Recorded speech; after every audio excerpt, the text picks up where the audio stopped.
Welcome to the News Report radio show. I'm your host, Vassilios Nicolaos Vitsilogiannis. We are excited to bring you the latest news and updates from around the world. Stay tuned for insightful information, breaking news, and in-depth analysis. Thank you for tuning in.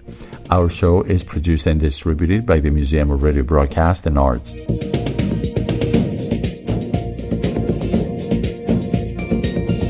Let's start our news with Monday's top story on the latest developments in the Israel-Hamas conflict on December 4th, 2023.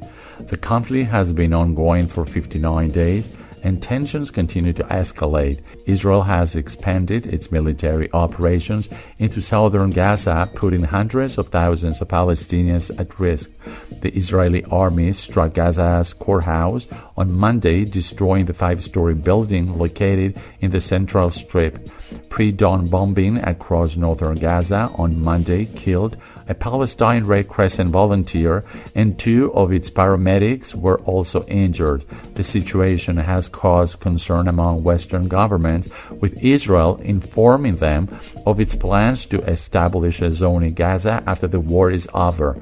The conflict has been marked by complete incomprehension on both sides, with the ability to see each other as human lost. The United States Secretary of State Antony Blinken and Qatar's Prime Minister Sheikh Mohammed bin Abdulrahman Al Thani discussed the Israel-Gaza war in a phone call on Sunday, with Blinken thanking Qatar for its captive release efforts and talked about securing the remaining ones while also increasing aid to Gaza. Israel continues to challenge the situation with a number of actions.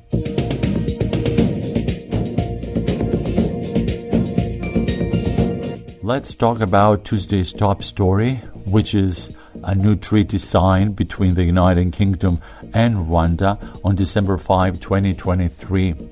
It aimed at reviving its controversial plan to deport asylum seekers to the East African country. The UK's Supreme Court had previously ruled that the plan would violate international human rights laws enshrined in domestic legislation. The new treaty addresses the raised concerns and is expected to overcome the legal challenges. Some key points of the treaty are: Rwanda has agreed not to expel asylum seekers to a country where the life or freedom would be threatened, one of the court's major concerns. There will be a monitoring committee to enable individuals to lodge confidential complaints directly to them, and a new appeal body made up of judges from around the world.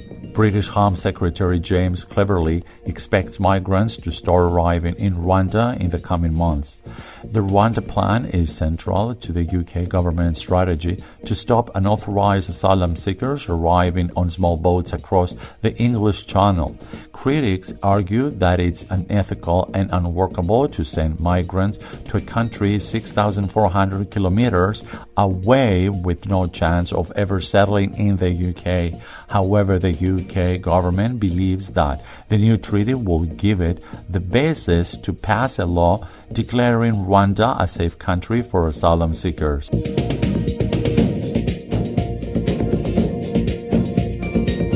Here's Wednesday's top stories. There are 2 stories we covered today.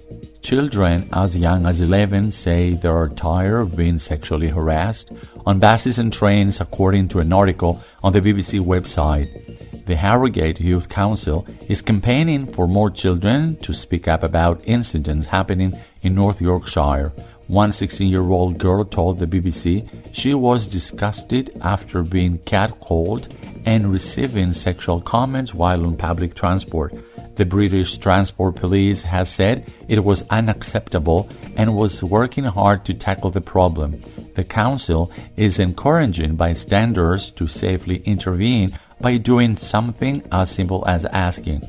A law to make sexual harassment in public a criminal offense was passed in September with a maximum sentence of 2 years in prison. However, some women's rights groups have expressed doubts that the law can be enforced. The other story is about concerns that are rising with the spread of respiratory disease in South Korea, including Mycoplasma pneumoniae, which is the main pathogen causing community-acquired pneumonia in children and young adults. According to the Korea Disease Control and Prevention Agency, there has been a 1.6% increase in Mycoplasma pneumonia in patient cases during the fourth week of November compared to the first week of that month. Mycoplasma pneumonia causes cold-like symptoms and, in worse cases, pneumonia. Experts are concerned about newer cases being resistant to regular antibiotics, leading to doctors using stronger ones.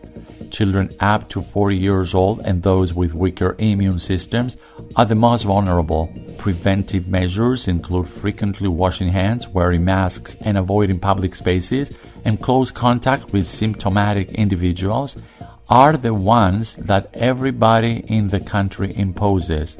In China, where Mycoplasma pneumonia has also surged recently, specialists attributed the spike to it being the first full winter after strict COVID-19 restrictions were lifted last year. The Chinese Education Ministry issued a notice of preventing and controlling winter epidemic diseases in schools by ordering absent students to be monitored, personal hygiene to be strengthened, and also requesting a stockpiling of masks. Meanwhile, officials in Denmark and France said Mycoplasma pneumonia is now being considered an epidemic, despite the World Health Organization saying it is not a reportable disease and it appears to be in decline.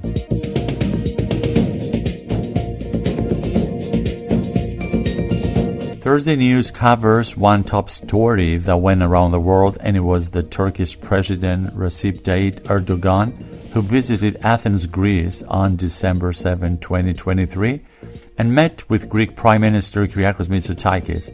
The meeting was significant as it aimed to mend the strained relations between the two countries. Erdogan and Mitsotakis expressed their commitment to leaving years of animosity behind and forging a new path of friendship and cooperation. During the meeting, the two leaders signed a 10-point declaration on good neighborly relations, which is seen as a roadmap to cementing closer ties between the two countries. In addition, 15 accords were signed by Greek and Turkish cabinet ministers, including agreements on a 12-month automatic visa system for Turkish nationals to visit Greece and a groundbreaking accord addressing illegal migration flows. The visit was seen as a historic moment as it marked Erdogan's first visit to Greece in 6 years and the first visit to the country by a Turkish president in 65 years. The 6-hour visit highlighted the desire of both Turkey and Greece to pursue a policy of rapprochement and to strengthen their ties with the broader West. The meeting between Erdogan and Mitsotakis was a significant step towards resolving long-standing disputes and building a new era of friendship and cooperation between Turkey and Greece.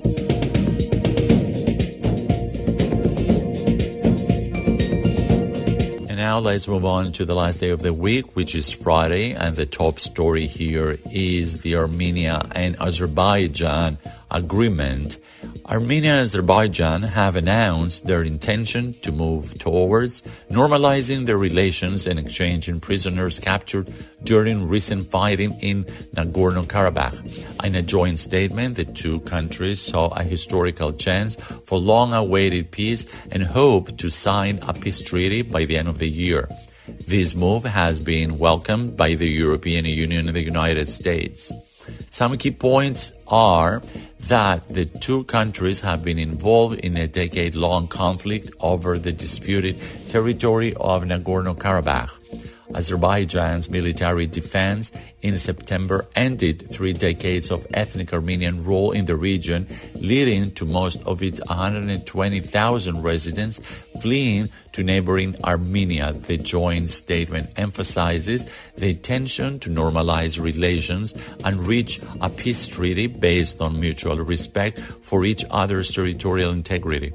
As a gesture of goodwill, Azerbaijan will release 32 Armenian military servicemen and Armenia will release 2 military servicemen.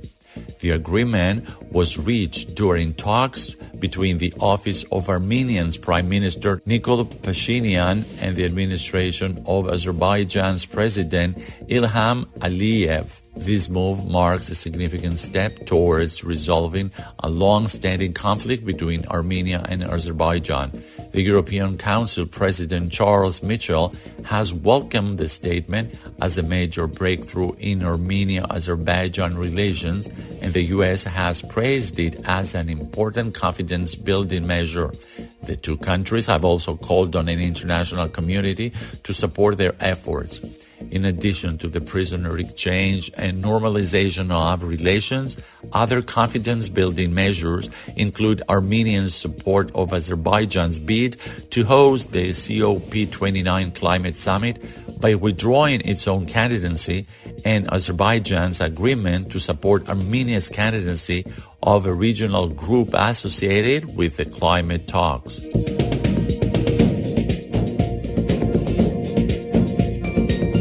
As we wrap up the news report, it's important to inform you that our show uses AI as we're trying to bring you objective news. I'm your host, Vassilios Nicolaos Vitsilogiannis, and until next time, have a nice weekend.